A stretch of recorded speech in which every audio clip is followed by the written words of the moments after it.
Well, hello there, everyone. I'm recording this voiceover after the fact because I wanted to say, first of all, thank you very much for being patient while waiting for me to get this video onto the internet for you all to enjoy. It's been difficult, what with work and everything, but I finally got the chance to get everything together. Secondly, I want to say, no, you are not imagining things. The video really is that long. I know it seems pretty daunting, but trust me, there's a lot of information I go over, and not only will it be a good tool to just start a discussion about our opinions, but hey, for all you new Wizard of Legend players out there, this will be a way for you to see what all the basic Arcana do. So, little win-win for everybody, I feel. But anyway, I'm going to shut up and let the video get started now. Again, thank you very much for your patience, and I hope you have a wonderful day. Hello and welcome back to the channel, everybody. My name is Dark Sage Walker, and I think it's about time I finally followed through with something I said I was going to be doing for a long time. I have done the Basic Arcana Spotlight editions like a while ago, and now I think it's time that we actually start and finish our tier list. Now, a couple of things. One, I thought I was going to be able to do this, but this should probably be its own video, just thanks to the idea that I don't have doubled up images that I can use to move into place. And secondly, because of how Wizard of Legend locks the mouse cursor inside of its own border while I'm working with it, I'm going to be minimizing and raising that window a lot, just so that we're all aware of how that's going to work. But that having been said, this is a tier list video. You know how tier list videos work. I'm going to go over all of the different basic arcanas in the game and offer up a summary of them, share some information, and then put them into a place. Ranked from S down through D, where S is, oh my god, this is so good that it should be a part of everything that I do. Not literally, but you get the idea. And D being, wow, this is kind of garbage. And of course, everything in between. So, I am well aware that my opinions are going to differ quite a bit from a lot of yours. For instance, I know that when I get to it, my opinion on Riptide is probably going to be far different from most people's opinions. Now, this is just... I should also let you know that this is basically how these work in the PvE setting. I'll briefly discuss PvP, but that will be probably its own video, and not only does that give me more content, but it assures that basically we have ourselves a decent idea for how things are going to work going into this. So, we've got 23 Arcana, 4 of each element except for Chaos, which only has 3, and I should point out, if you are new to the game, the Chaos Arcanas are minor spoiler territory, so if you're really worried about how the Arcanas are going to work, then maybe skip this video, come back to it after you've unlocked the Chaos Arcana. If you're not worried about it, then hey, welcome to the show. We're gonna go ahead and get started pretty quick here. Alright, have all the disclaimers been gotten out of the way? Have we said everything we needed to say before we actually start ranking things? Alright, then let's go ahead and get into it. I will, of course, be ranking things by how easy they are to use, how much they affect the battlefield, damage, how much they let you move while you're casting, all that good stuff. And I'm just going to go down the list. We're starting with fire. We're going to do wind, earth, lightning, water, and then chaos. And we're just going to go in order. And also, I have to cough. My apologies. Alright, let's go ahead and actually get started. And we're going to get started with Flame Strike. Now, Flame Strike, as you can see, counts as melee, so it has interactions with Dark Katana. It's a basic, of course, and even though there isn't a special symbol for it, it is a charge. it is one of the charge basics. Basically meaning that if you hold down the button on the third hit, it has an enhanced effect. In this case, greater range and much greater damage. So, Flame Strike by itself does 8, 8, 16 for a total of 32 damage. But if you hold down that burst, it goes all the way up to 32 for that third hit, giving you a total of 48 damage. That is nothing to sneeze at, and especially if you happen to land a critical hit. Yeah, boy! Now, the enhanced version of it makes it so that the charged final blast burns enemies and destroys enemy projectiles. Now, I can't show you all of that, but I can. Hold on. Okay. But I can show you essentially how that works. Now, it says that the final hit is now doing 34, but that's basically just the effect of the final hit plus the first tick of burn damage happening at the same time, so the game just adds them together. And obviously, while I'm in the training area, I can't exactly show you how it destroys enemy projectiles, but trust me, it does. Alright, we're gonna go put our horse head back on. So, how does Flame Strike stack up? Now, it might be different in PvP, but remember, we're talking about how it works in PvE. PvP and, by the way, Fueled Berserk are going to be their own territory. So, Flame Strike.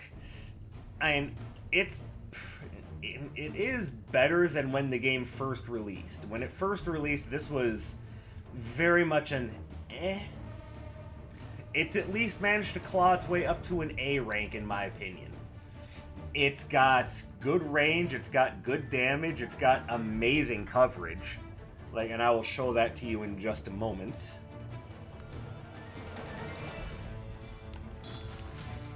So that I'm showing it to you hitting in the middle of its hitbox, but let's now. That's basically the edge of its hitbox. And you can move a little bit while casting it. So you can hit enemies at the very edge of the hitbox with all 3 hits. And the last hit is a larger hitbox for sure, but that's especially true if you charge it up. And I will demonstrate that as well. See, the hitbox there is huge.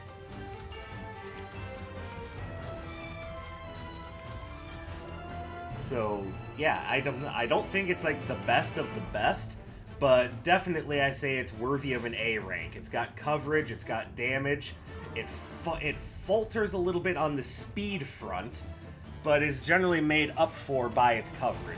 But, especially if you do like I do and play with the retro floor plan on, those kind of like open frames can be a killer. Alright, let's move on to Fiery Yo-Yo. Fiery Yo-Yo is a projectile, and that is the full combo.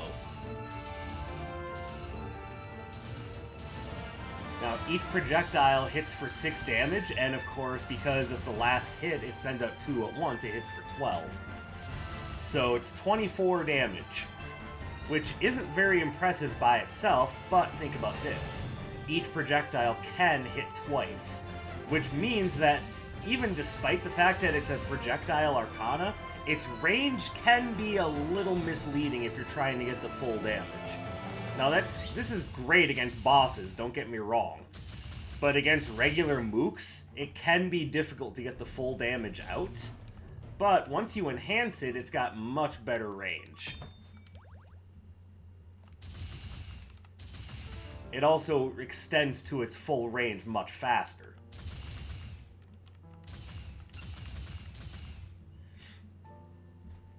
So it doesn't change the damage though, so I can still do damage calculations while this is going on. So at full range, you've got 24 damage. However, if you're able to get in there and get all essentially 8 hits, it's 1, 2, 3, 4, 5, 1, 2, 3, 4, 5, 6, 7, 8. It's a little bit difficult to get all the hits off, but there you go. That is 48 damage. Again, not bad. That's equivalent to charged Flame Strike. And because it's scoring so many hits, this is also particularly strong for critical hit builds. And the yo-yos by themselves aren't that shabby. Now, you can't move at all while you're casting this, but all things considered, I would say that's not a huge detriment. The other notable benefit of using... sorry, hold on. Maybe not benefit, but the other notable trait about Fiery Yo-Yo that needs to be discussed is its knockback. As you notice, it sends enemies out on the way... It sends enemies away from you on the way out and drags them back towards you on the way in. Now, the reason why this is notable is because this makes up the crux of what I call my ultra combo build, where you get close to the enemy, do that, and then you just continue doing that, and you combo for gigantic damage.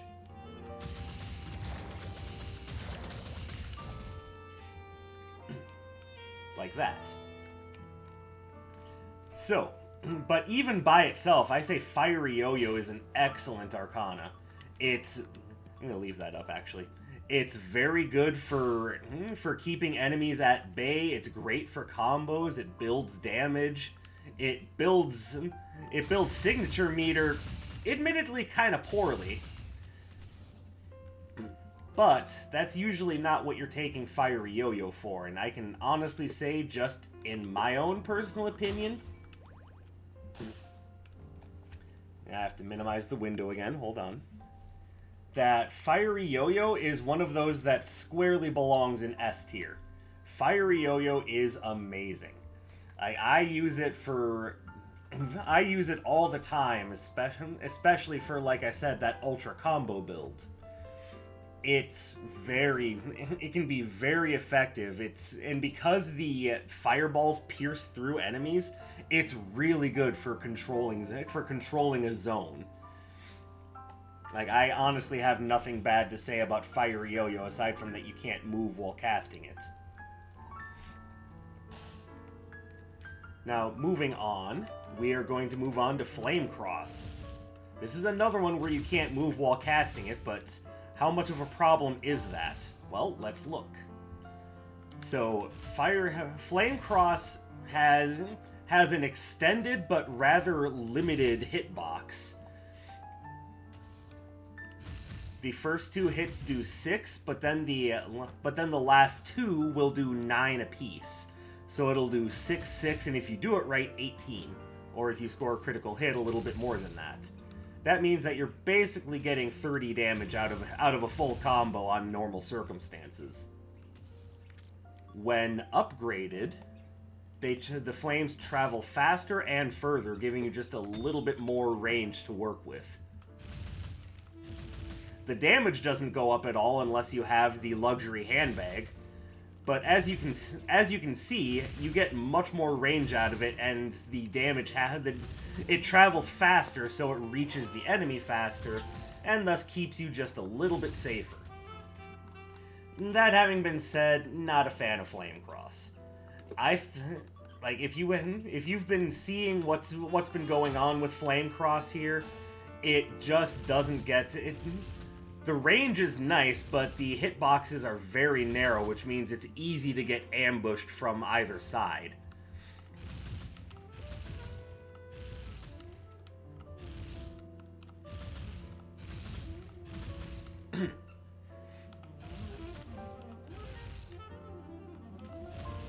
Now, don't get me wrong, it does hit off to the side a little bit, but the enemy has to be very close to you, and that is well within striking range of Lancers. I mean, See, I mean, you'll probably catch ghouls before they get too close to you off to one side, but it's a risk that's really not worth taking. Like, there's a reason why I don't use Flame Cross in many of my runs. It's... Like, do I think it's the worst of the worst? Probably not, but it's not good either. I'm gonna put it in C, and I reserve the right to move it down to failure tier if I so see fit. Alright, we're gonna move on to Bouncing Blaze now. Now, this is what I like to call the Mario fireballs, and you can absolutely see why. It's like you went to the Mushroom Kingdom, grabbed yourself a fire flower, and then just came right back here. Now, as you can see, damage is about 12 per fireball, which for single hit damage on a basic, not bad. There are better, and we'll be getting to that. But I think the real benefit of Bouncing Blaze is its range. Like, you see how far those fireballs travel. Like, the enemy has to be knocked pretty far out of bounds to not get hit by one of these. So, definitely works very well for a projectile-based build. It also is just good for other types of build where you just want to keep enemies off of you. You can strike from quite a range, and interestingly enough, if you throw a Bouncing Blaze into a pit, it for some reason bounces off of the pit as if there was something there to catch its mass.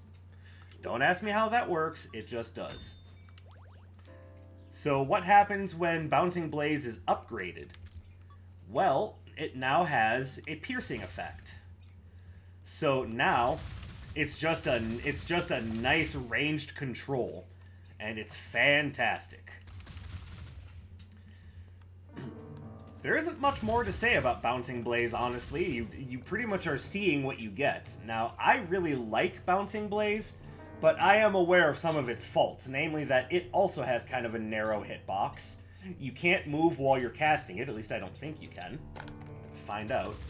Nope, you can't move while you're casting it, but you can always break off in the middle of it to dash away. I think, like Flame Burst, I'm going to rate this at an A. It's got solid damage, although it's really more so there for control.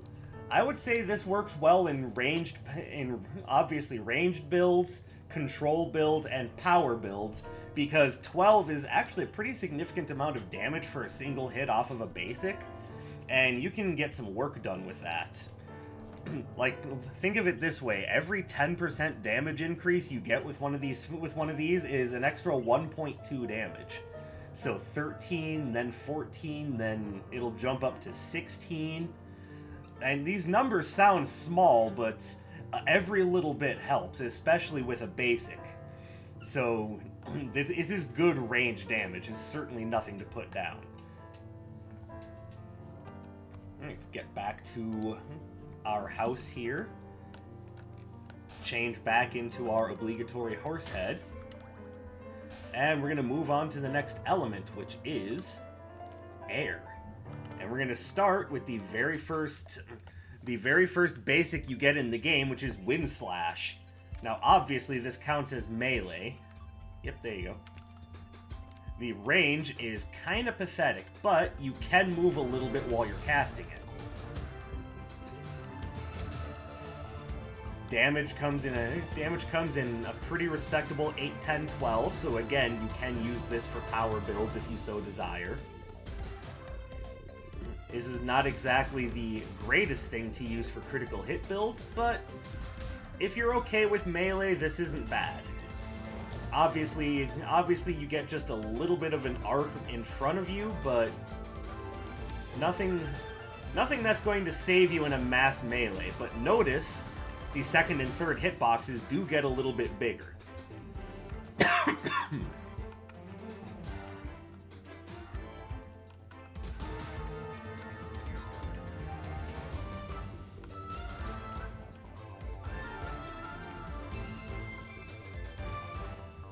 just trying to demonstrate what I was doing before. See? So the hitboxes do get a little bit bigger as you go further into the combo. So now what happens when you upgrade it?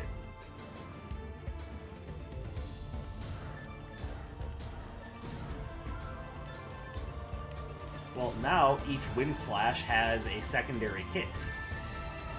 You can see it. Slashes now create extra wind projectiles. And those extra wind projectiles add on 3, then 3, then 4. So it goes from 8, 10, 12 to 11, 13, 16. For a total of 40 damage. And with those extra wind projectiles, which as you can see are also covering more distance as you're going on with your combo, those extra hits can also be critical hits in and of themselves, making this a pretty decent candidate for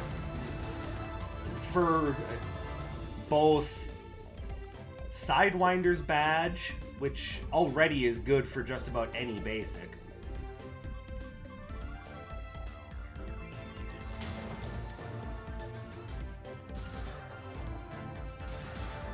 now I can't show you both at the same time without doing the starting relic glitch, so never mind that. But it's also just really good with critical hit builds in general.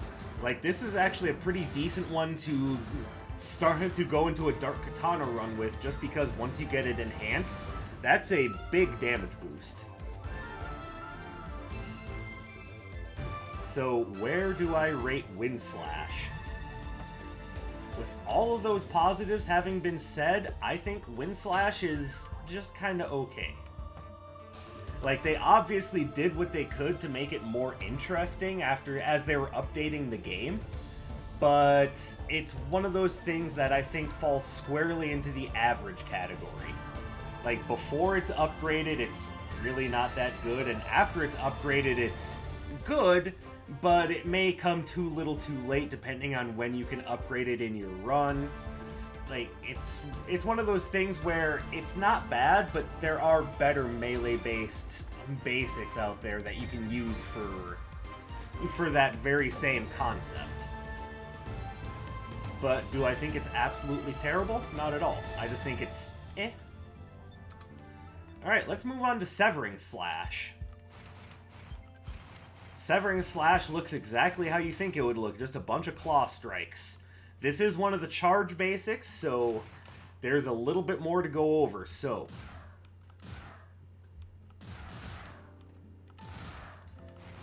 now you can move while you're doing that, and if you charge it, you get a lot of movement. Matter of fact, yep, Severing Slash actually counts as a movement arcana, so you can pair this with the soccer cleats to get a little extra damage. Or a little bit of cooldown reduction, or obviously you're not getting cooldown reduction with this, but if you use it with, let's see, where is it? Okay, so yeah, jumper cables isn't going to get you much out of this, but like I said, you can get a decent amount of damage out of the soccer cleats with it. But this is also what I would call a Dark Katana item, so let's go over the damage. So each claw swipe hits 3 times for 2 damage. So that's 6, 12.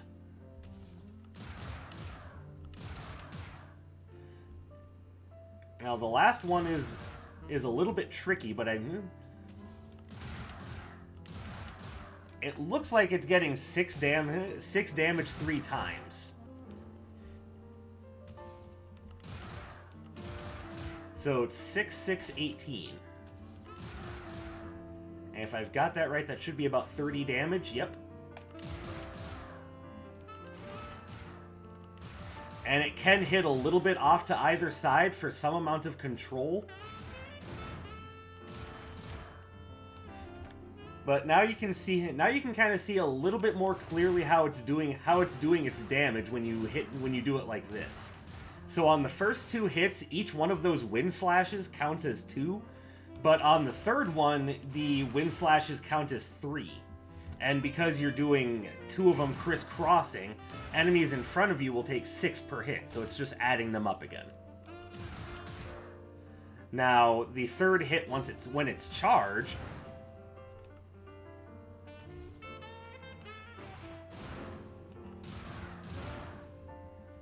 gets a good number more hits. So once again, you got 6, 6. But then it looks like it does 6, what is that, 5 times? Now I got got a little interference from critical hits there, but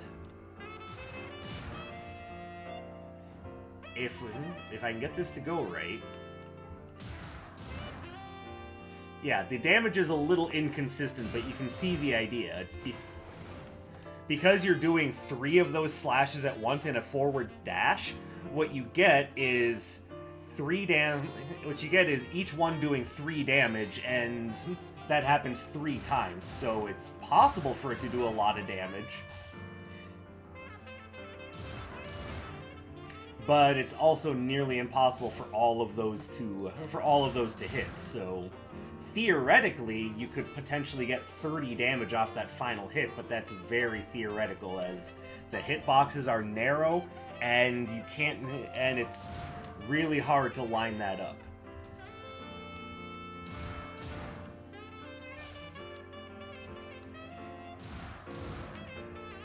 So you're basically looking at roughly 42 damage, which isn't bad. Obviously, damage ups aren't going to do much with this, so you want to line this one up with critical hits. And because it's movement based, one of the things you can be doing is gently repositioning yourself. Like, it doesn't help much when you've got knights bearing down on you, but if you're in the middle of an attack and can't get out of it, you can well, and I'm distracting myself, but yeah, if you want to stay aggressive while still getting out of the way of an attack, you can do something like this and embarrass archers and lancers with their terrible aim. Now, when it's upgraded, the final strike is way larger, and I will show you that. See? Now, does it do any more damage, though? It does, just because the hitboxes overlap more easily, so you can get a little bit more damage out of it that way, bringing it up to a roughly 50 to 54 range. Like, I'm hitting 52 pretty consistently, and with a little bit of critical hit, I get up to 57. So, yeah. Damage-wise, it's not bad, and the idea that it allows for movement is actually pretty nice, although you'll notice that most of the melee basics allow for movement. The knockback isn't too great, so you can combo with it pretty easily. My problem with this one is that it's a little inconsistent. And because of that, your damage isn't going to be as great as you would like it to be in a live combat scenario where the enemies are all around you and throwing crap and, oh, well, hey! It's eh. So, again, I don't necessarily think it's terrible, but I do think that it falls in kind of the same average tier as Wind Slash. I would say it's probably a little better than Wind Slash, but do I think it's absolutely amazing? Not really. The best thing it has going for it is that it allows you to move, which allows you to cover more space, control more area, basically things like that. Alright, let's move on to Air Spinner. You all know this is one of my favorites. Air Spinner, first of all, you can move while using it, which is pretty interesting for a projectile, but it works like a melee, so that's probably why they allowed you to move while casting it.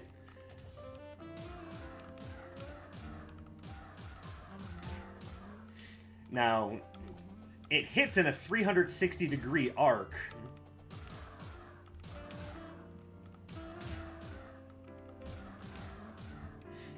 And will sometimes do it twice.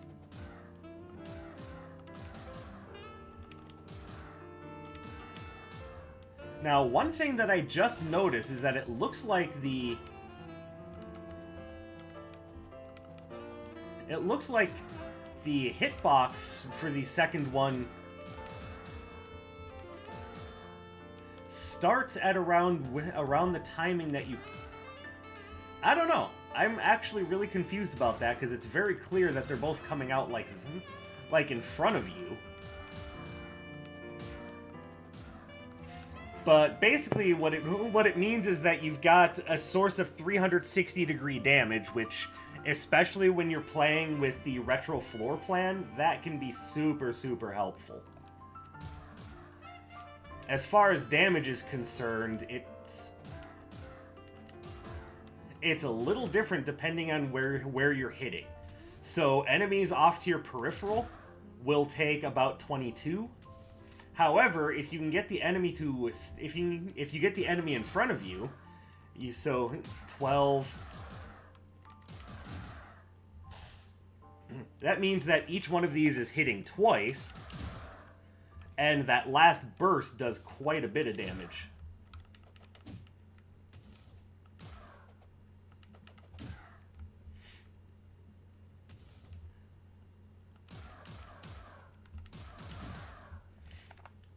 Like, it's actually kind of hard to see how much that final burst does by itself. Like, I'm pretty sure it's just one hit for 10. But that means that close up with the enemy right in front of you, it's doing roughly 32.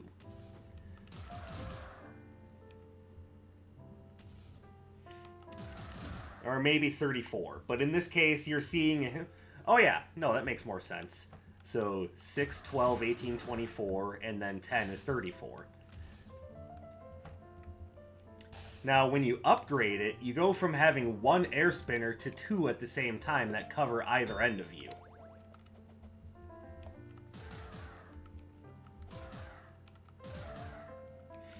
So as you can see, it's much easier to get more consistent damage off.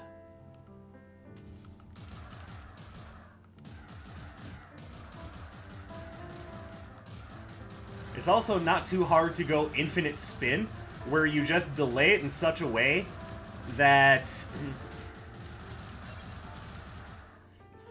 you just never get that third hit out.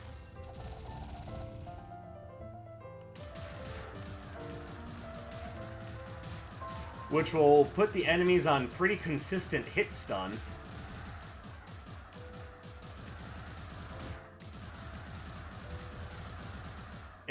And I also just now noticed that the knockback of the attack is based on what direction you're facing, regardless of where in the animation the enemy gets hit. Now, the reason why I'm even pointing out that semi-infinite is because there is a frame delay after the third hit, so it's possible for enemies to sneak in there. If you do this, on the other hand, you can continue to creep into the enemy's space. Now, it's not the easiest thing in the world to pull off, but if you do it right, you can keep enemies in constant hit stun and keep pushing them back. Now, that is possible when it's not enhanced, but it's definitely less consistent. Having 2 discs at the same time is much more consistent with it. So, thanks to its coverage, its combo ability, its potential to go semi-infinite, I would actually rate Air Spinner very much at an S rank. It's one of the best basics in the game for a reason. Like, the only 2 things I can say that are bad about it are the frame delay on the third hit, and the idea that it doesn't count as melee, so you can't abuse Dark Katana shenanigans with it. That having been said, it's still extremely good. Like, again, I have nothing bad to say about Air Spinner whatsoever. Definitely worth trying out. Like, this keeps you so safe.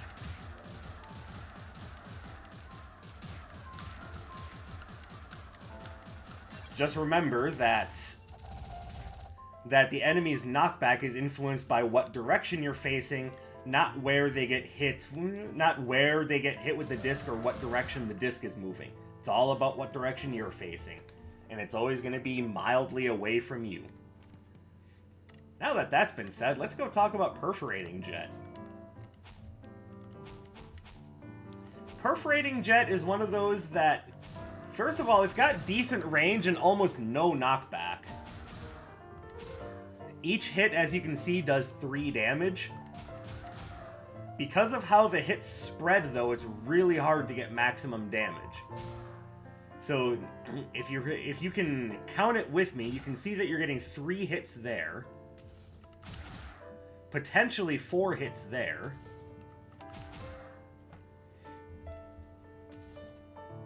Yep, which is a total of 7 for 21. And then if everything goes right, you should be able to get 36 damage at range.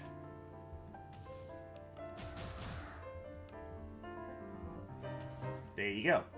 Now, the thing about Perforating... Oh, well, let's keep talking about the positives of Perforating Jet. Because it scores many multiple hits, this is really good to set up with a critical hit build, and especially nice to pair with Vampire's eyeglasses. You've essentially got a ranged blood drain, so to speak.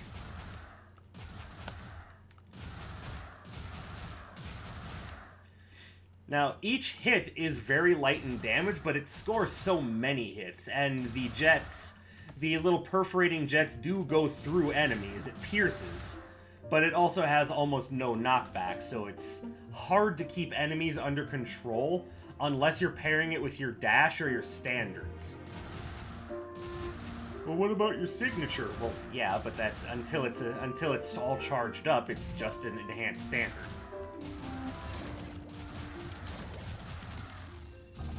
Now, that does mean that you can use Perforating Jet as a part of Ultra Combo.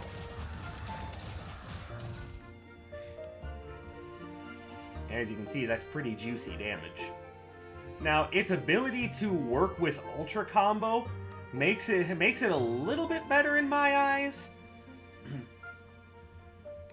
And I would go into a but first, let's check it out Enhanced. So you've got the same range on it, but now you're capable of scoring more hits. So now instead of doing 3 hits, even though it's hard to see, you can now get 4 hits out of it.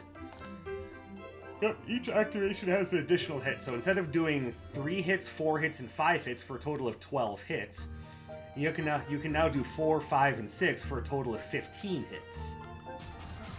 Problem is, unless your opponent has a particularly large hitbox, you're never going to get all those hits off. As you can see, even while enhanced, it's not doing much. And the idea is sound, don't get me wrong. But, as I said, unless your opponent has a particularly large hitbox, you're never going to hit with all those hits. Like, as you can see, I have it enhanced, but I'm still only getting 12 hits.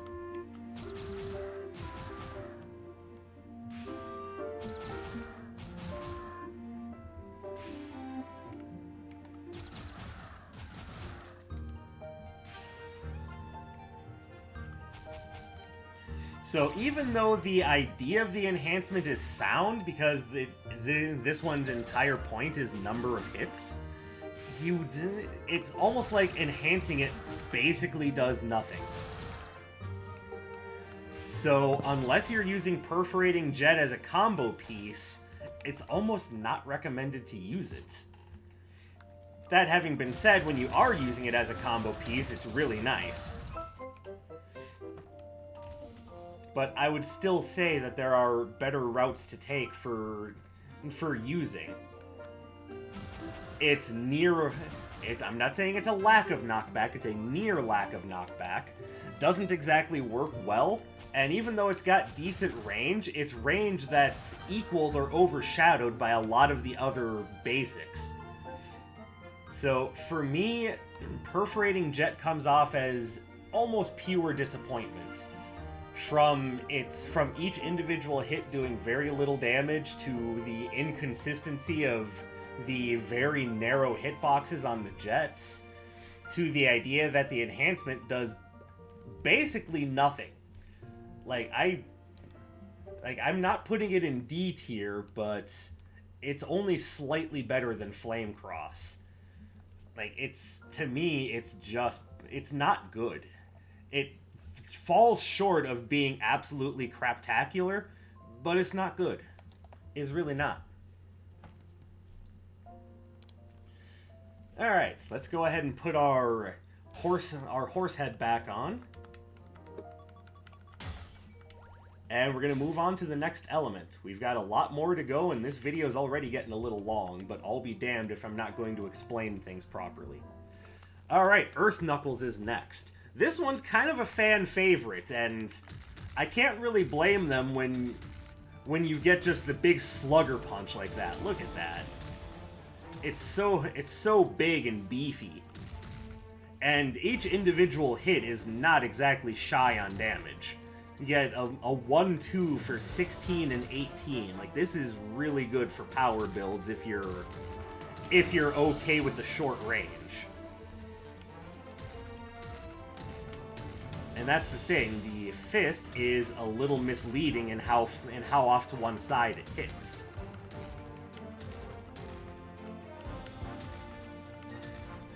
Okay. From here, no go, but if we go down just a little tiny step, now it works. So the hitbox is just a little bit more narrow than I would like. Now you can reposition yourself with each individual punch, so you do have a little bit of movement to work with. It's not a huge amount of movement, but it's something. Now, once you enhance it, something weird happens. First of all, you get a lot more range, and even though, once again, the hitbox is a little misleading. You get pretty decent knockback, and each hit is doing 28 damage. Problem is, there's no combo with this. It's just one big hit. Which, again, not absolutely bad for power builds, but when you can be hitting a 16 and an 18, it's almost not worth it to enhance Earth Knuckles.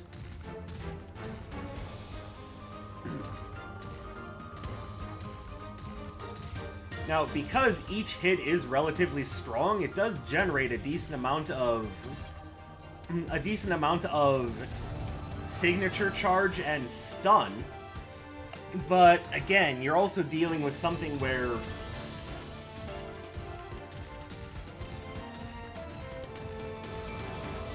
each hit is decently delayed, and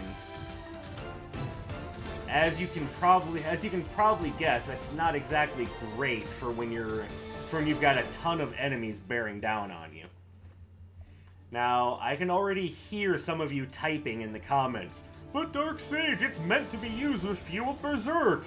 You have to use it with Fueled Berserk!" First of all, no you don't. And second of all, I'm already aware that Fueled Berserk is kind of the intended way to play Earth Knuckles. But this tier list isn't about using isn't about using it with Fueled Berserk. It's about just how it works on its own. Remember, Fueled Berserk tier list is its own thing. And by itself, just the... And that frame delay is a very real thing, by the way. So just to give you an idea, if you can hear it, I am going to be mashing the dash button. And you will see what the earliest point you can dash is when using this. So when you use the fist, you are kinda committed. Now, does it have that same drawback when you've got the 1-2 punch? Let's find out.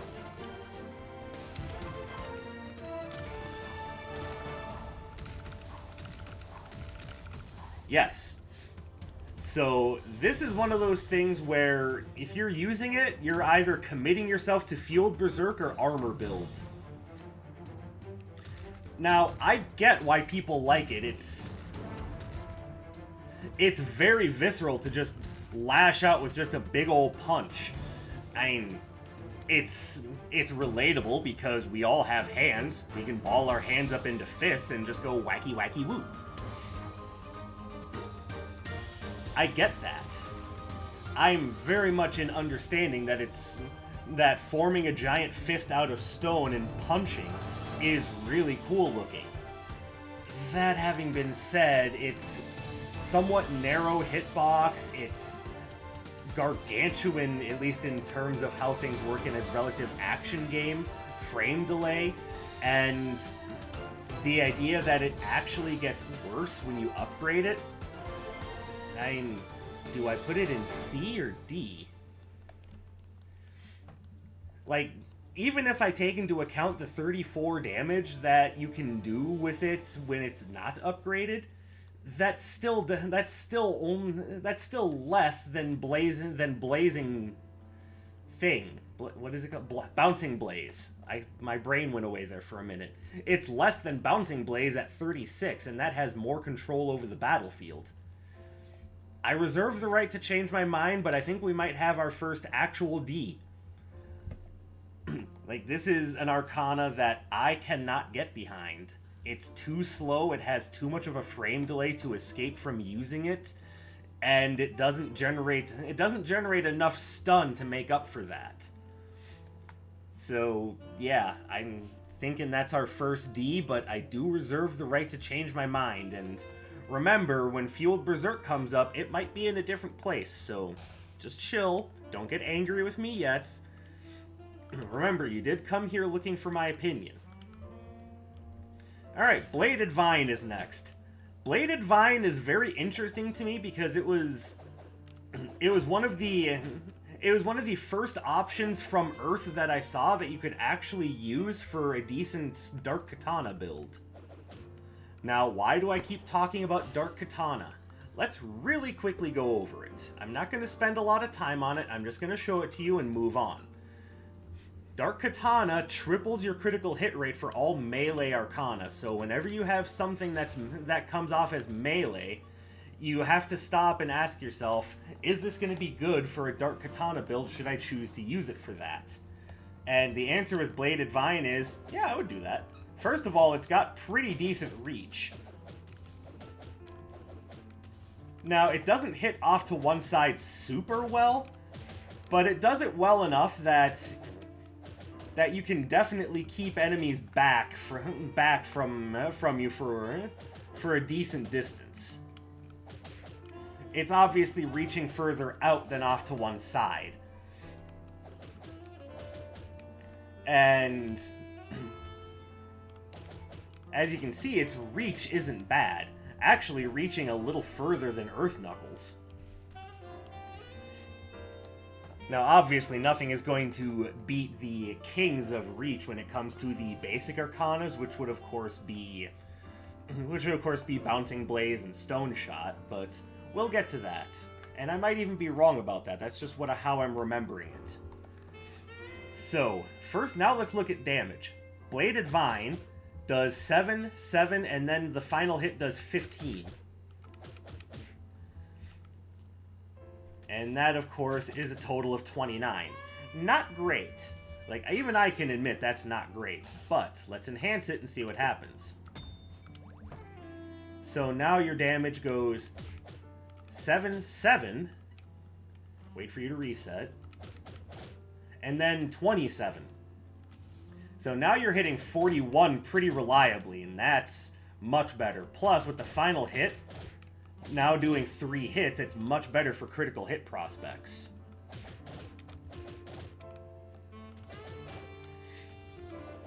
Like, there isn't a whole lot else to say about it, but yeah, it works out very effectively and when you have a decent critical hit build. And even though it's not exactly the king of range, when you're using a melee build, you do want to at least have some range on you, and this definitely delivers. So, where do I put Bladed Vine having said all that? Well, let me put on my Sensei horse head, and I will tell you. Bladed Vine, to me, falls The shortcoming, of course, is that it has kind of a narrow strike zone. It can hit off to one side a little bit, but its control of the field is based upon melee logic. So, for my purposes, I would put Bladed Vine in low A. Low A, maybe high B. I might change my mind on that, and actually, let's reverse the position of Bouncing Blaze and Flame Strike. Bladed Vine is kind of a niche in that it's earth-based melee that's more focused on multiple hits than just smashing things in the face. It's not absolutely terrible. It's not what I would consider to be the best Earth-based Arcana. Matter of fact, why don't we move it down to high B? But it definitely gets the job done. It's fun to use at the very least. We've all wanted to, at some point in our lives, be Indiana Jones, right? Well, in this game, you can. We now move on to the Dwarven Battle Axe, the Obsidian Splitter. This is another powerful single hit, and obviously it counts as melee. This is the Earth-based Charge Arcana, and only does 2 hits, so you get into the charge pretty quickly. It's 1, 2. And as you can see, that last hit does a lot of damage. Like, that's the thing. This Arcana is great for just straight-up power. Like, even if you just do the 1-2 swing, you're getting 30 damage out of 2 hits, which is not bad. You can still get more damage out of the full combo from Bouncing Blaze, but if you charge it up, which you see that the charge is kind of slow on this one, it goes up to 50, because that second hit does 35. It's like, oh my god, that's fucking amazing! So this is your obvious top-tier contender for just straight-up raw damage. But now what happens when we enhance it? Well, the first hit doesn't change. But what about that second hit? Well, uncharged, it doesn't change. Charged hit, on the other hand, gets a burst of earth for an extra 20 damage. A 70 damage basic combo, like, that is nothing to sneeze at. And that third hit has range on it. Like, that part, that's all really good. The bad part is the frame delay that you have to deal with. Like, this is another one that, in exchange, that sacrifices speed for power.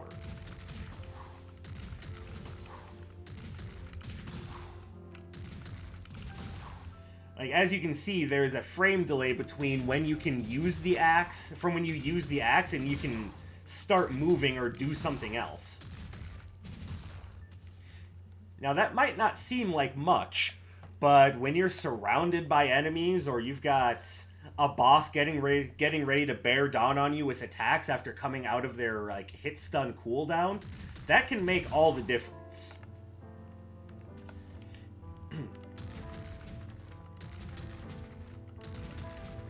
And as one would expect, it's pretty close range, although it does have a decent sweep about it, so you can hit at range with it or you can hit enemies around you pretty reliably with it. So it's not bad control-wise. Like, I would definitely say it's better than Earth Knuckles. Alright, Sensei Horse, come back out. That having been said, I do think that because of its lacking speed, and the idea that in order to make a really decent build out of this, you basically need the Chrono Glove, I would put it at high C. It's got the damage to get work done, and it hits in a circle pretty effectively, but how slow it is keeps it from really getting any higher, in my opinion. That having been said, I get it. It's a big visceral tool that you're whapping people with. And I know that there are people that like it because of that, and there's nothing wrong with that.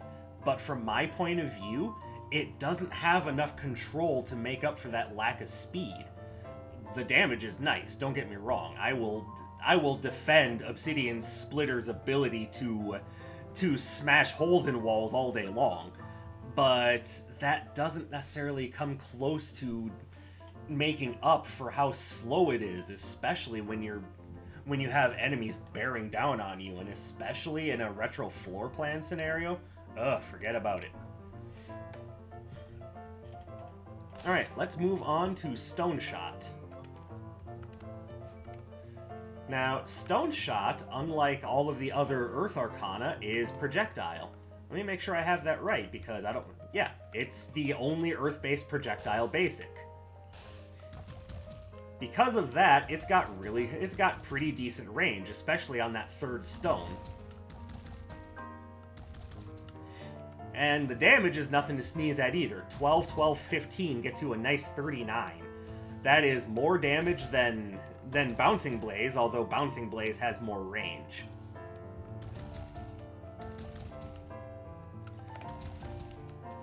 And if we enhance it... So the damage technically goes down, but you're now firing 2 stones at once, which means instead of 12, you're doing 16. So 8, 8, 8, 8, and then the last hit still does 15.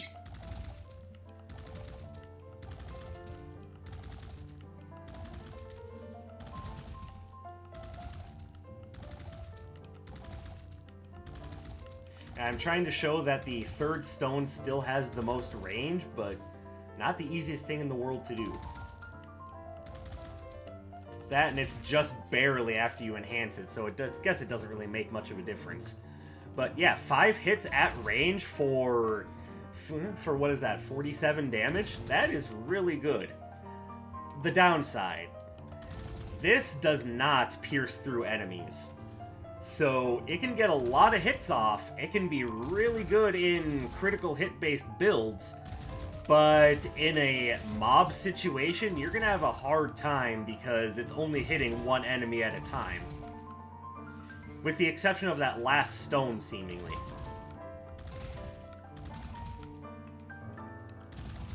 Like, this is really difficult to justify in a scenario with a lot of enemies. That having been said, really good against bosses, and in PvP, I imagine it's a basic that can get a lot of work done if you decide to enhance your basic with your one relic. But even in PvP, I think there are better solutions to your problems. And in PvE, you're getting a decent amount of damage being outputted at a distance at the cost of it not being able to have a piercing effect. Good against bosses, not so good against mooks. So let's go ahead and put the teacher head back on. How do we feel about Stone Shot? Well, its damage and range are good. Its control factor is bad.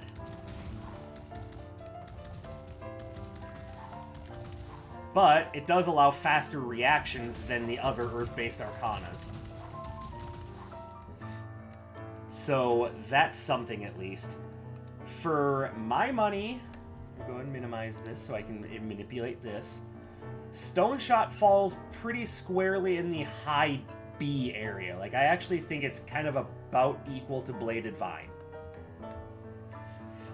It's got good damage and range, and it's slightly above average in reactionary speed, but as far as control is concerned, that's where it starts to lack for me.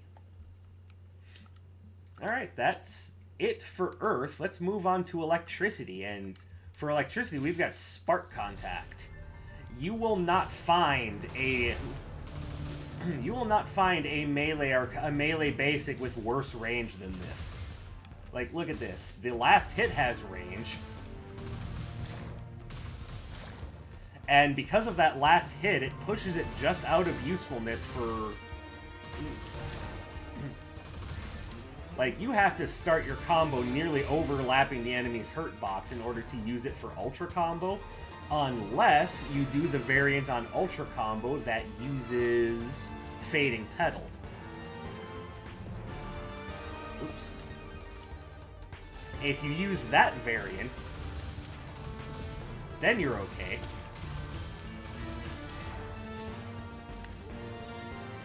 Now, despite how quickly it comes off, this does not count as a movement Arcana. You're basically just going full martial arts on your enemy.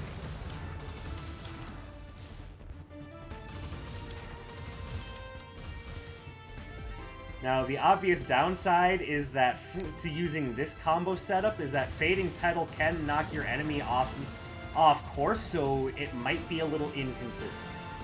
But it is a way to do things. Now, let's see what happens when you enhance.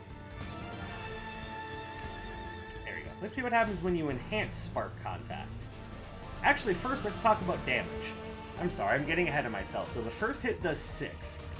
Second hit does 7. Third hit does 8, and I got a little ahead of myself. Fourth hit does 9.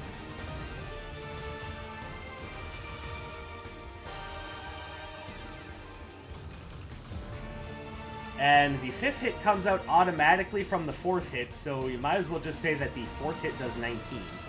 So 6, 7, 8, 19. So 13, 21, 40. The damage is good, don't get me wrong. It's just that its range is so short. That doesn't get remedied when you upgrade it, but when you do upgrade it, the final blow creates a shocking electric blast.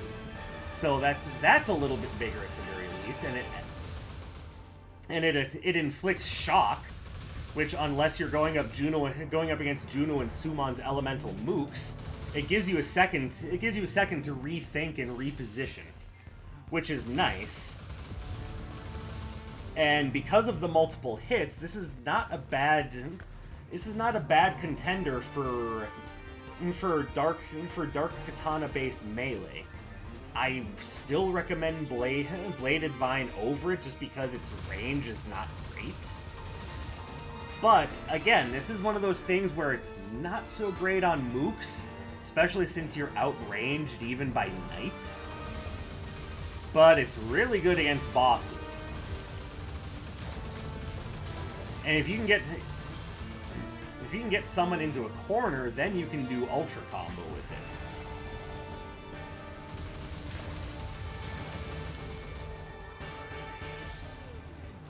So, there you go.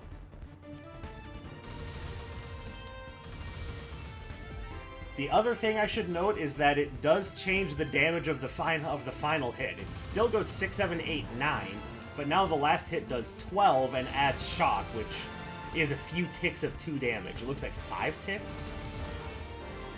Oh wait, no, that's because of shock, so never mind. It's not doing any more actual damage. It's just that the first tick of shock damage is happening at the same time as the final hit.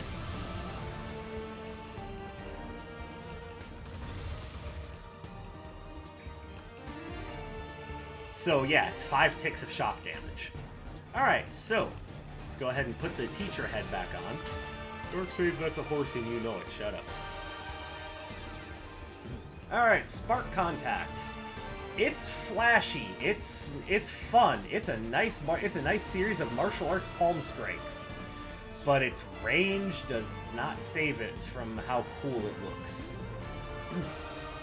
I should rephrase that. It does not save it from the problems that it obviously has.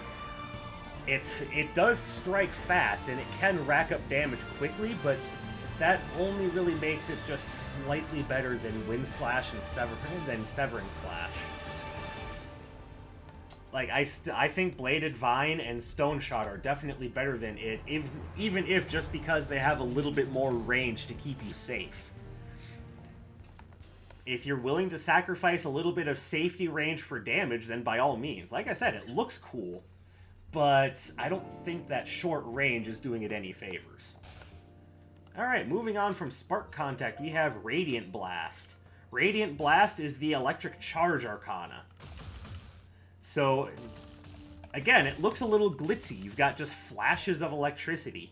Those flashes of electricity aren't doing a lot of damage, though. You get 8, 8, 12, which comes up to 28. It's pretty lacking. it's obvious that they want you to use the charged attack. So what does the charged attack do?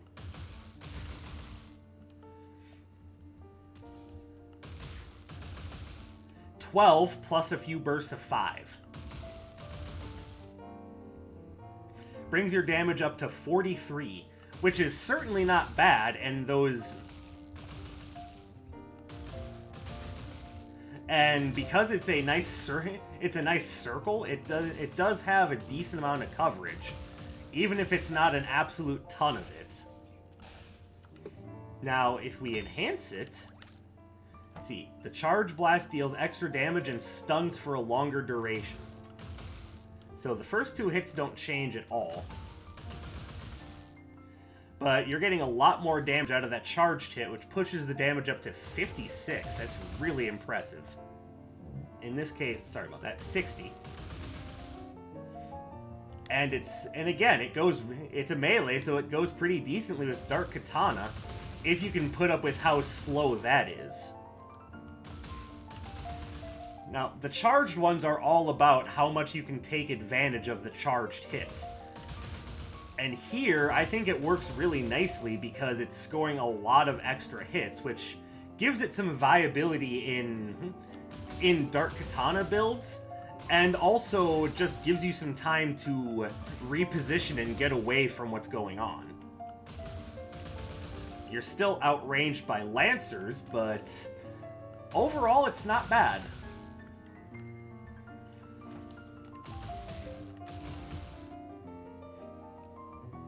Oh, I guess I should also point out that when it's enhanced, that third hit does 15 instead of 12. Like, it's not a huge difference, but it's something worth pointing out.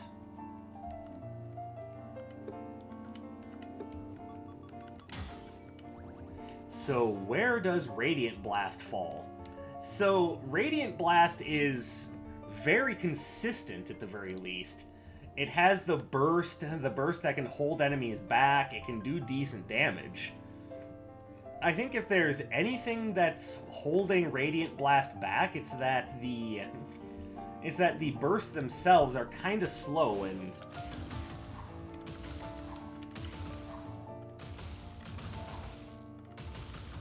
and they have... The third hit has that same frame delay as Earth Knuckle, but not to the same extent.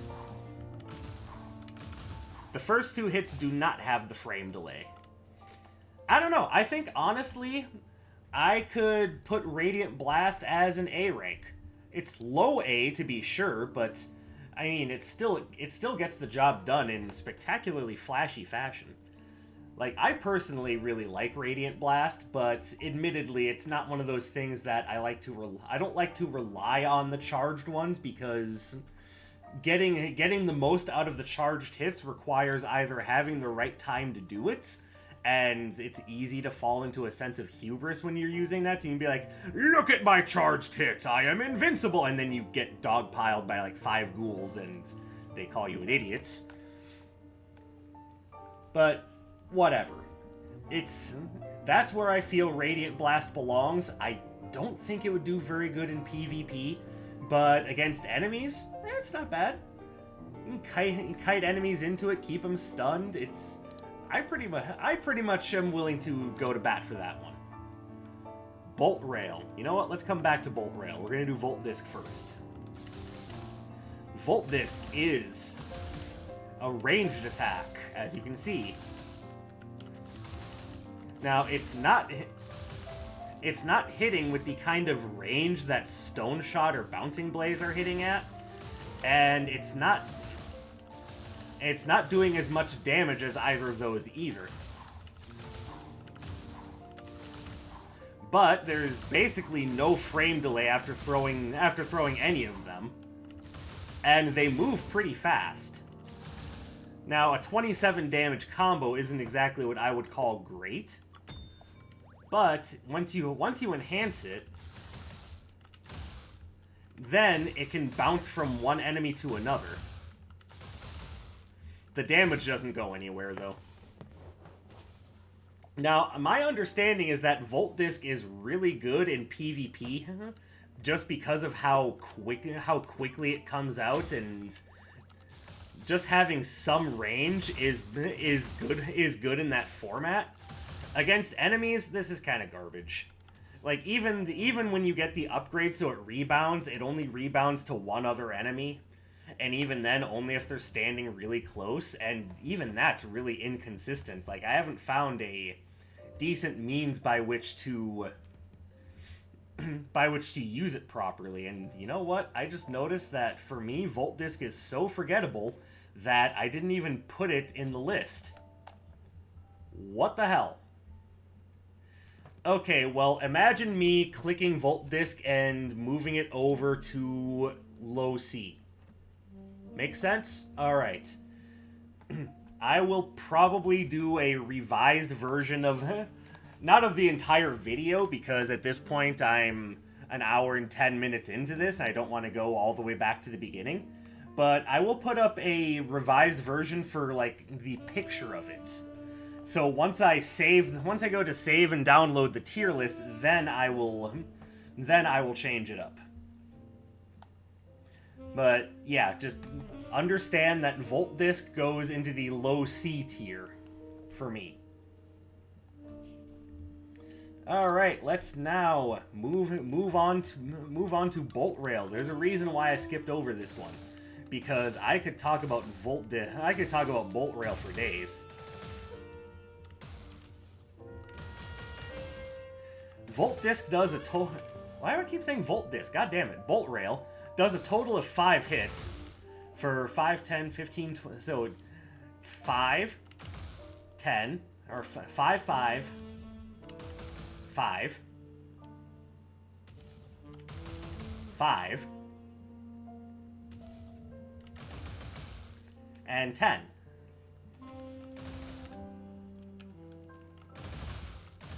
Now, I admit its hitbox is very narrow, but it's got a decent amount of range, and for what it's worth, it does pretty decent damage, but as you can see, its strength would come in critical hit builds. It's also not bad at charging up your signature meter either. It's also very, very easy to aim precisely. Like, if you're using mouse and keyboard, or you're using the control stick on a controller, you can aim this very precisely. And you can aim it through walls, which is not something that a lot of the other Arcana can boast. I've actually used this in runs before, where I've sniped enemies through walls with the Bolt Rail, because I've been low on health, and I was like, you know what? I think it's time to put this to good use. Now, what happens when you enhance it? The final burst is larger, and it shocks. And I believe it puts the total damage up to 40. If I can get this without a critical hit. God damn it. 45, never mind.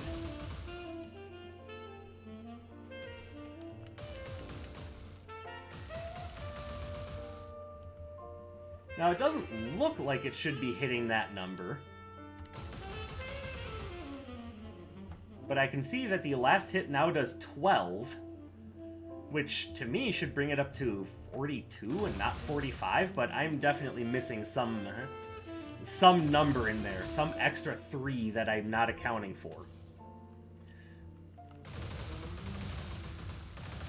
But because of the shock, because of the idea that it can go through walls, has multiple hits of hit stun, like the one bad thing you can say about it is its narrow hitbox, and even that isn't as narrow as it looks. Like, Bolt Rail is a personal favorite. I don't know how it fares in PvP, real honestly. It's one of those things that I need to ask people who know more about the meta of the PvP player base than I do about. But from what I do know about, I would say this is definitely an S grade. Actually, I would put it just below Air Spinner and Fiery Yo-Yo. I think it's very good. Very, very good. I have very few bad things to say about it. You can basically dash out of it at any time, so you're not fully committed.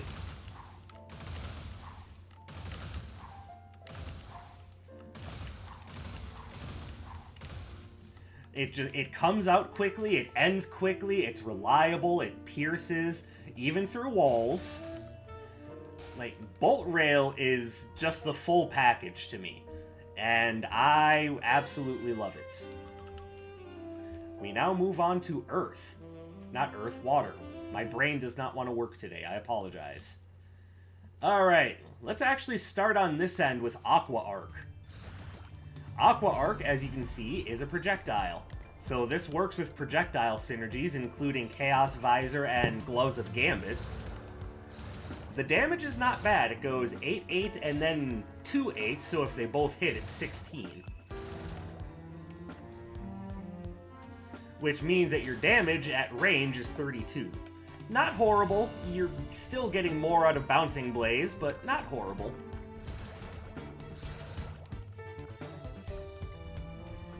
So you've essentially got a total of 4 hits, because that last hit is essentially 2 of them at once. It does pierce through enemies, it does not go through walls, and because it's an arc, it has just a little bit of a sideways hitbox, so it's decent at controlling. Now, if you upgrade it, it now unleashes a burst of ice on impact, which looks like that.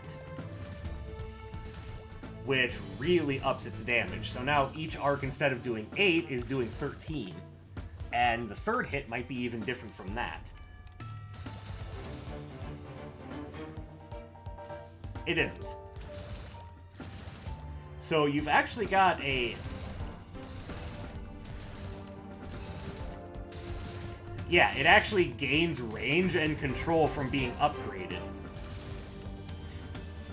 So, yeah, it's when you first pick it up, it's about as average gets.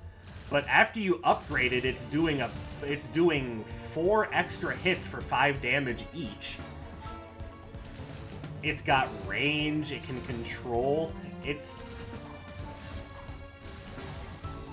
like, Aqua Arc is actually probably way better than anyone gives it credit for. It's probably the best basic Arcana that you're not using. So where do I rate Aqua Arc?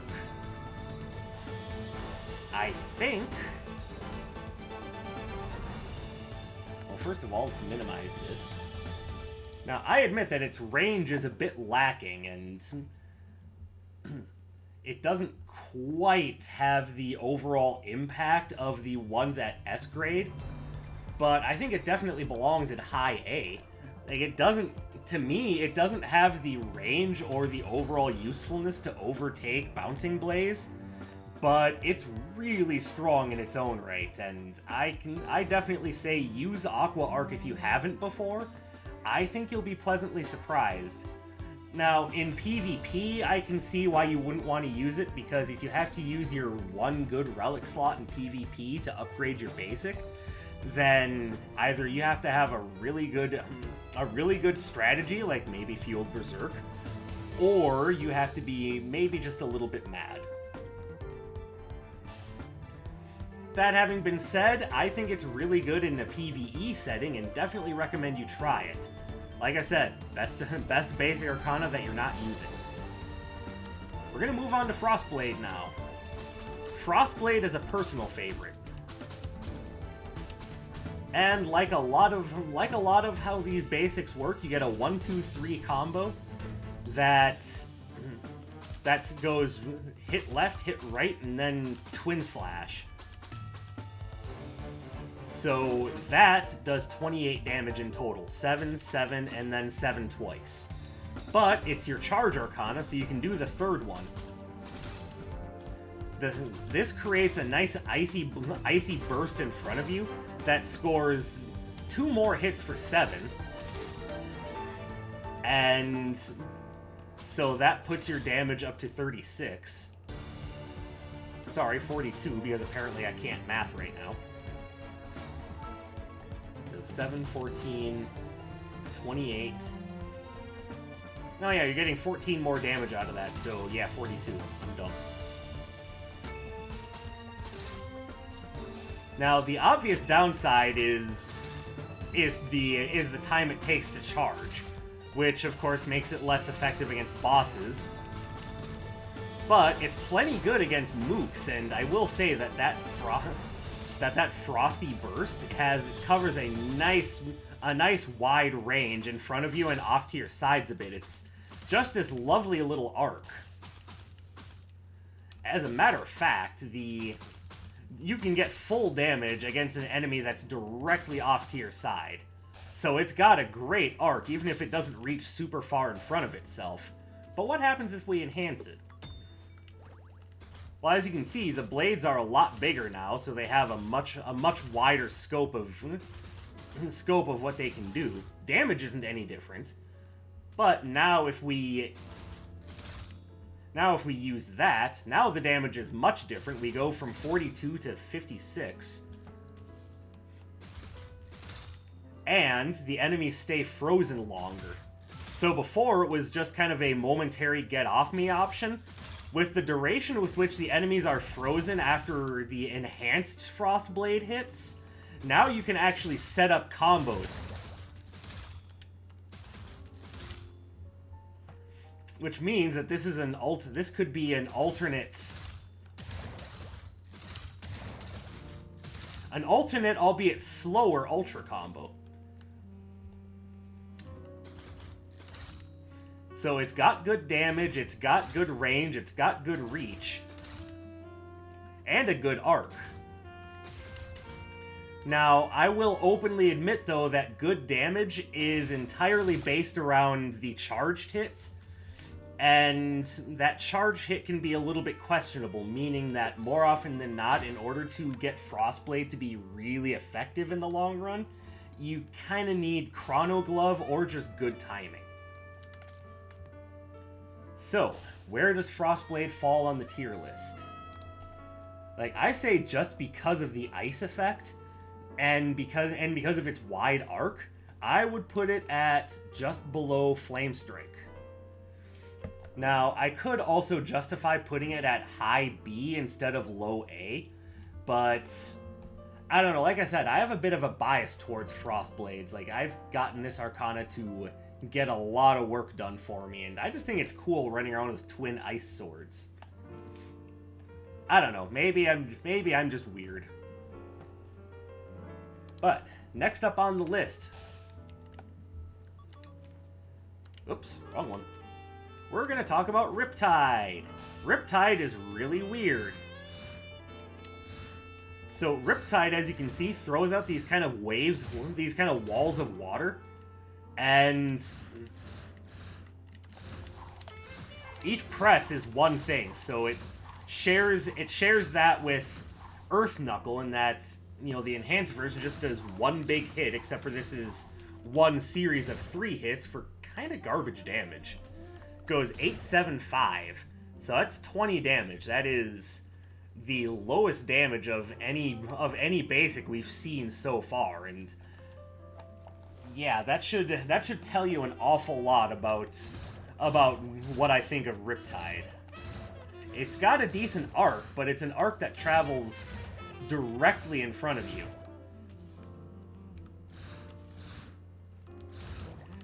And that's not the only thing it shares in common with Earth Knuckle. Once again, you kind of have to wait, you have to commit yourself to the full thing before you can move or react. Now, you can throw out another Arcana after it, but if you're just trying to throw that out and get away just to make some space for yourself, you really have to be willing to commit to that Riptide thing. So, how does it fare when it's upgraded? As you can see, the third hit is now a much wider hit.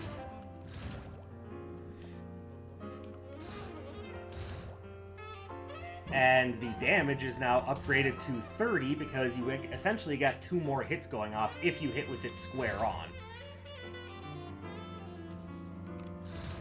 Otherwise, your damage is reduced by whichever part of that whichever part of those 3 overlapping arcs didn't hit. Which, yeah, you're only missing out on a couple of 5 damagers, but damage is damage. So what's the deal with Riptide? Why does the damage seem so low? Why does it have such a long reactionary window? Well, Riptide is unique in the idea that it's more of a shield than a sword, so to speak. This actually does a pretty effective job at stopping projectiles and can knock enemies out of a lot of things.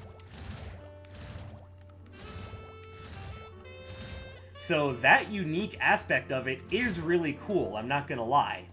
And it counts as a projectile, so you can get some extra damage out of the Gloves of Gambit, or a little bit more critical hit chance with the Chaos Visor. But the low damage, the giant frame window reactionary gap, like, that all lends itself to me really not liking Riptide.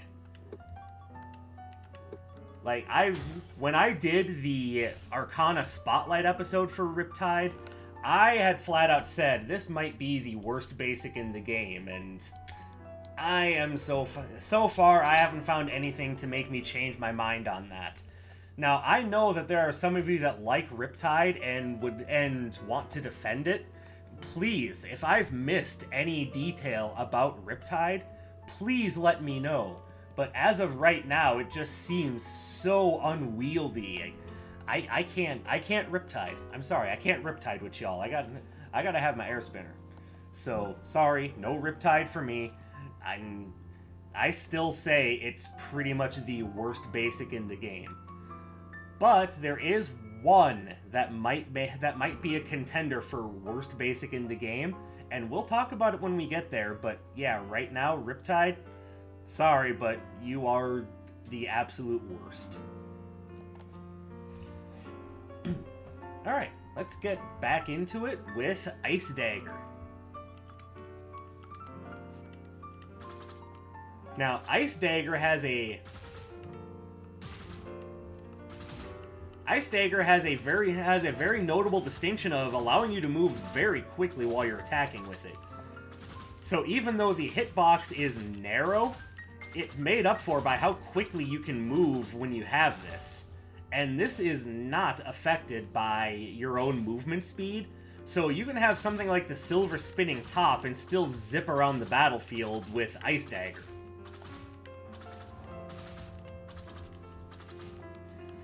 So, because of that movement, it's actually a pretty good Arcana to use with the combo gloves, just because, 1, you can keep moving a little bit more, and 2, as you can see, the damage kind of escalates with it.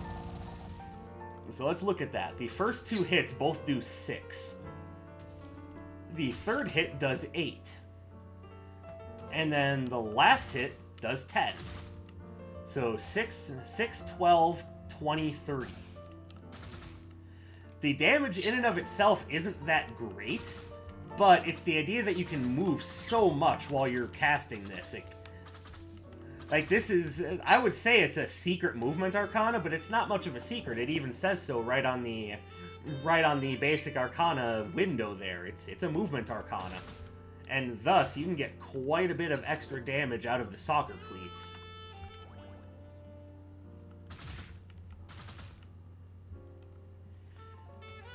So 7, 7, 10, 12. Brings it up to 36, which, again, doesn't seem like a huge amount, but consider that the numbers in this game aren't very high, and that 36 can make a difference. Or, sorry, that 6, I should say. So now what happens when we upgrade it? Well, now you get 2 daggers at once, which I think, it doesn't do any extra damage, but it now makes it so that you have a wider hitbox. The movement aspect hasn't gone away. So 6, 6, 8 as before, but now because you throw the daggers on the last hit, Now you've got a little bit of range to work with, and that throw does its own damage. So it's 6, 6, 8, 10, 12. So you are now... Oops, critical hit. So you are now getting 42 damage. So that one little change gives it a little bit of extra range and way more damage. Now let's combine that with the combo gloves.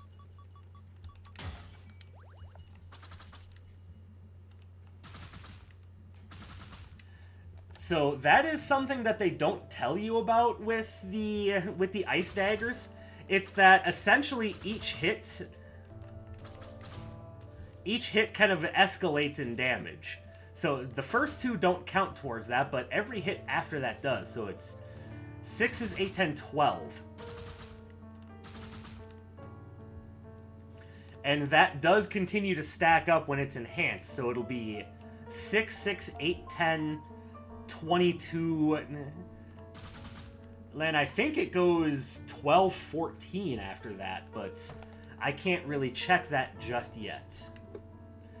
But I've used it in a run like that with the combo gloves, and it was doing really impressive damage.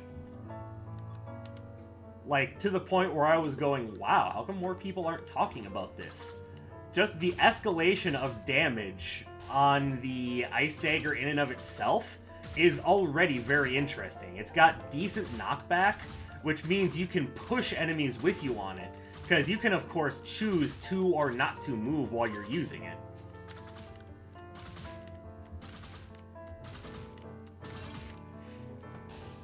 It also does, because it does good damage, it does a pretty decent job of building up your signature meter, too.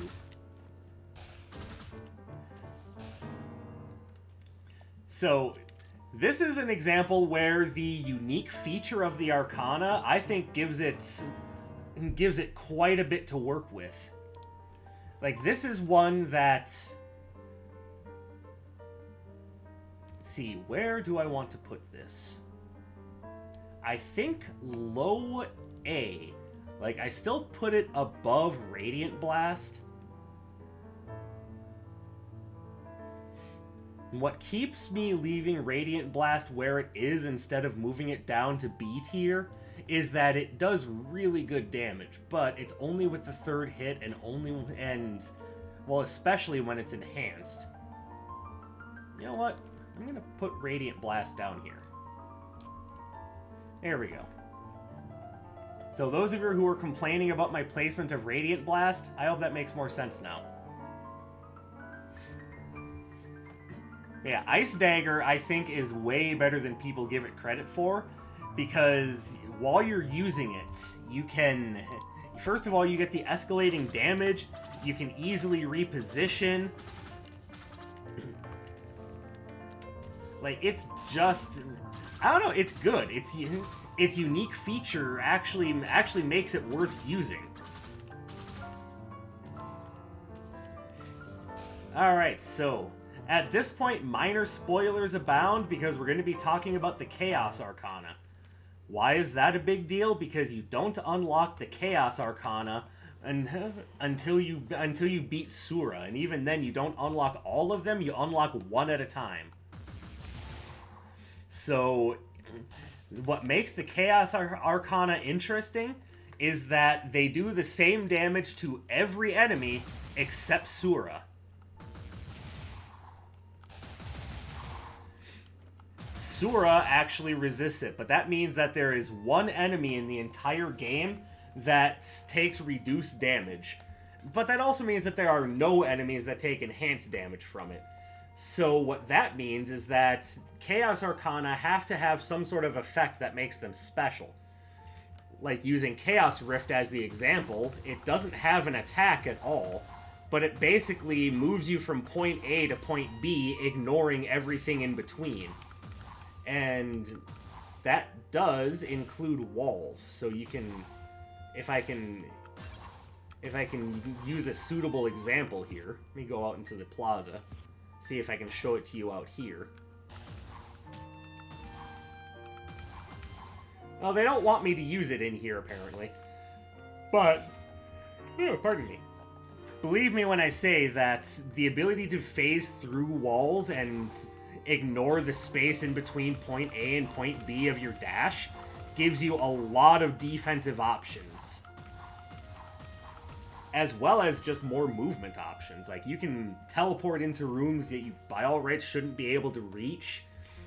You can surprise enemies with that. You can take massive shortcuts. Like, there's a reason why Chaotic Rift is so great. But we're not here to talk about Dash Arcana. We're here to talk about basics. And the next basic on the list is Chaos Crusher. Now, Chaos Crusher's unique feature is that it counts as both melee and missile. So anything that affects either melee or projectile arcana will affect this. So you can do crazy things like use the Gloves of Gambit to improve its base damage, and then use Dark Katana to give it a huge critical hit modifier.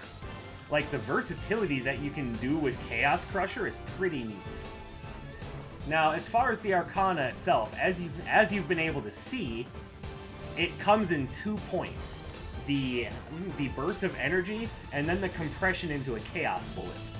Each one of those has its own damage, so the initial burst of energy does 10, the bullet does 5. That means that if you can get all 3 hits at close range, which you can move while you're activating this to keep the enemy in range, by the way, you can get a total of 45 damage. And that is definitely nothing to sneeze at.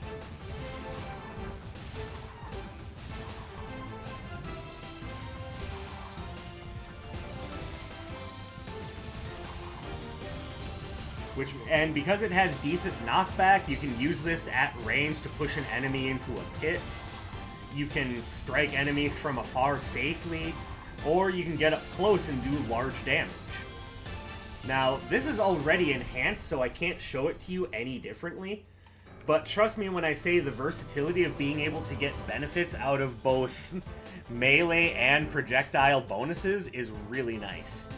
I've done that once, and by all rights, I wouldn't mind doing it again because it is a really neat concept. As far as where it ranks in the tier list, now, it does have unique features. It does have a decent damage output, but the delay between the burst and the missile can be a little annoying. Now, one thing I forgot to check is how much commitment do you have while you're doing this?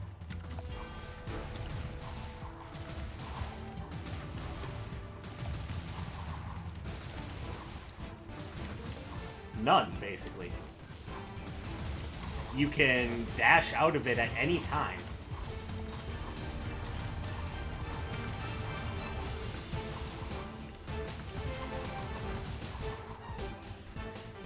Yeah, actually, Chaos Crusher is pretty good. Like, I know a lot of people make fun of it, but honestly, I think it's alright. I don't think I would quite put it above Ice Dagger, but I think it's really good. Definitely worth checking out. And because of that little delay, I think it might be decent in PvP because it creates a momentary just kind of area denial. A lot of fun. Definitely something that I think is worth checking out. Alright, and I know the one that everyone wants to hear me talk about, but before we get into it, let's talk about Phantom Division. So this is one of the Arcana in the Phantom line, and there is a Phantom Arcana in every area. As a matter of fact, in Standard there are four Phantoms. Summoners form Phantom Guild, Archers form Phantom Company, Lancers form Phantom Squadron, and Knights form Phantom Brigade, and that one can be a signature spell, by the way. Now, they're all pretty good, but it's kind of reached a consensus that Phantom Brigade is the best one, and I would more or less agree with that. So how does Phantom Division fare? So as you can see, you summon a rogue, and if it strikes the enemy, it turns around and hits him again 2 more times, each hit dealing 5. Which means that its damage is essential for a full combo is 30. Now I know you saw a 10 in there, but that is because of 2 rogues hitting at the same time. So yeah, 30.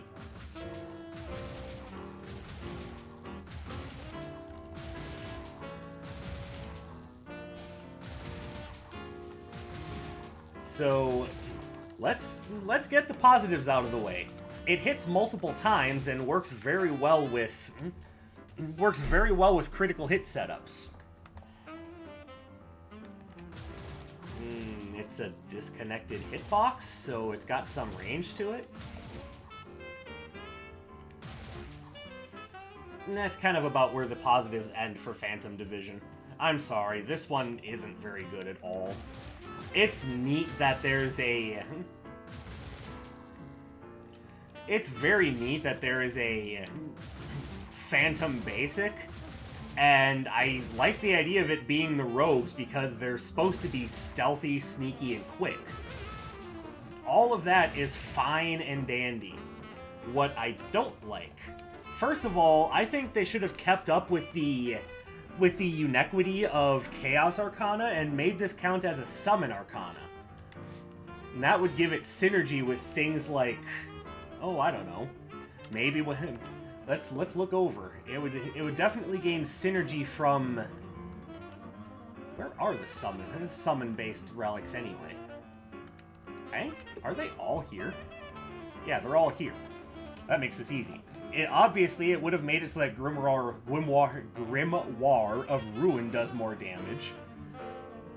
The hardcover textbook wouldn't do much, let's be fair. Reducing cooldown, to me, that means you would get a 3rd hit on your combo. It would act like the combo gloves. Increase the summon duration. That means that each rogue would score an extra hit. Pop-up primer. That could potentially mean that you summon 2 rogues at once instead of 1.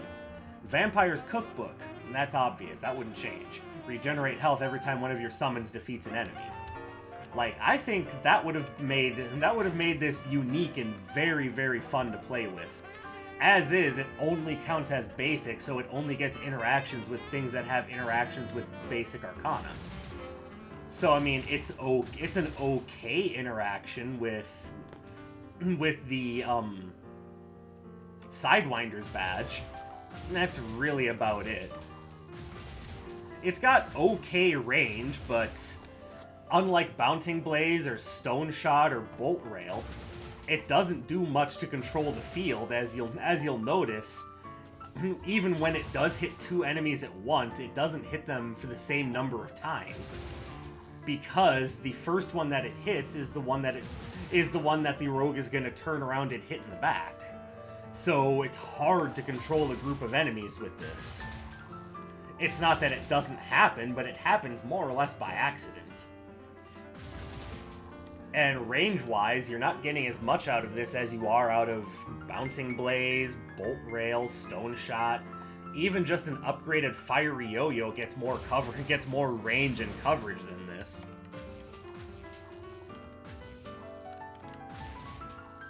Like, as you see, you can't hit in much of a wide arc. And even though 30 damage sounds like an okay metric, even other Arcana that only do 30 damage have easy ways to get you well above that, or have other methods of doing damage, of getting their damage up that's really impressive and effective. So yeah, to me, Phantom Division is a huge disappointment. It is easily one of the worst in the game, and I would say, you know what? I think it's worse than Riptide. Riptide can at least hit multiple enemies reliably. Phantom Division can't even do that. It doesn't block projectiles, it doesn't have much in the way of knockback.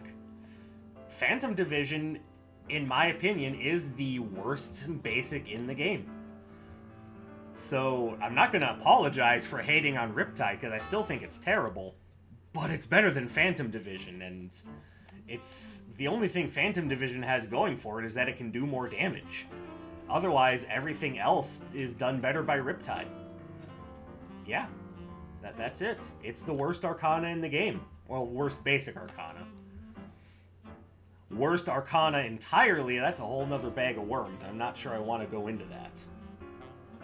But yeah, Phantom Division.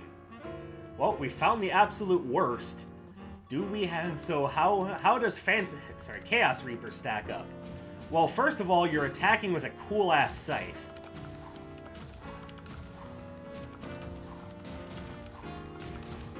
And yeah, there's a little bit of a frame delay between the second hit and when you can move again.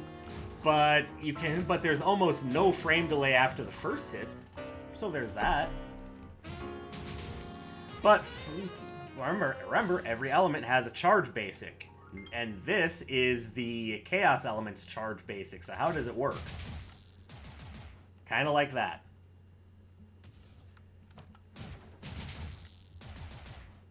So basically, you hit them once for 10. Then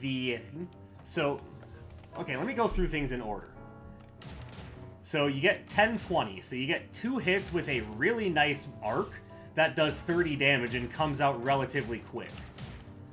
And it counts as melee, so you get your Dark Katana synergies, and because the second hit does 20, well, because all the hits do 10 and above, with a minor exception, it also works really well with power scaling.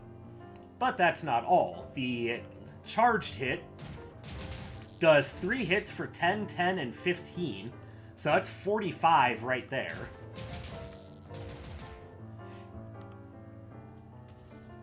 And then so let me see if I can demonstrate this. All right, so the third hit of the 3-hit charge attack lays that gravity well, which knocks enemies around and does an extra 20 damage. Now that didn't used to be there. That is something that was added on after the Phantom update. But as you can see, it really makes this Arcana stand out. Now, there's a 5 damage hit somewhere that I'm missing, because it should be doing 65, but instead it's doing 70. But I'm not complaining. So 70 damage just for that, and it's already coming as it does with a... I keep doing that. It's already coming as it does with a really nice wide arc. Decent range for a melee-based Arcana. And then the charge isn't exactly super slow, and you get so much out of it. Like, this is... Like, and that little gravity well still adds stun, so... You can hit a boss with that, and then start comboing off, and not lose too much of your stun time for using a charged Arcana against them. Like, that's the one weakness that all the charge Arcanas have or charge basics have in common, and that's that you're using time that you could be using to combo off on a boss to do the charge, and you're just losing out. This mitigates that somewhat by having that gravity well at the end. So, for those reasons, because it does just so much damage, because it's got a huge arc, because the charge isn't too slow and is also damaging and controlling, like, this is pretty much the full package right here, and I would go on record as saying that, like, I don't know where to put it. Is it the best or the second? Is it the best, second best, or third best basic in the game? Like, I really don't know. It could be in any of those spots. Like, I really just feel that Chaos Reaper is pretty much pretty much one of the top tiers. So, whereas Chaos Crusher is awkward, but effective, and Chaos Division is awkward, and ineffective. Chaos Reaper is the full package. And because it works so well with Dark Katana builds, like, I would say that Chaos Reaper is one of the best things to use for one of the most popular archetypes in the game. So, that about does it. That is the tier list. And I know Volt Disc is missing, but remember, I said I was putting it at low C. So it should go right there. Like, actually, it should go above Flame Cross, but below Perforating Jet. So, what do you think? Agree with my list? Disagree with my list? Whatever the case may be, give me a comment, let me know. Hey, share this video with your friends. I really feel as though Wizard of Legend deserves a bigger community, and hey, with your help, we can make that happen. I really enjoy this game. I've been enjoying it since 2018, and 4 years later, here I am making content about it. It's kind of surreal, actually. So, remember, this is not necessarily how these fare in PvP, or how they fare when using Fueled Berserk. That is its own list. And I will be getting to that in the near future, but for right now, I say thank you very much for watching. I appreciate your continued support. Like, comment, subscribe, share the video. I've said all of that already. And by all means, let's have a discussion about this. Maybe I was wrong about some things. Maybe not. Who knows? But I'm interested in hearing what you guys have to say, and I will, of course, see you in the next video. My name is Dark Sage Walker, and I will be seeing you.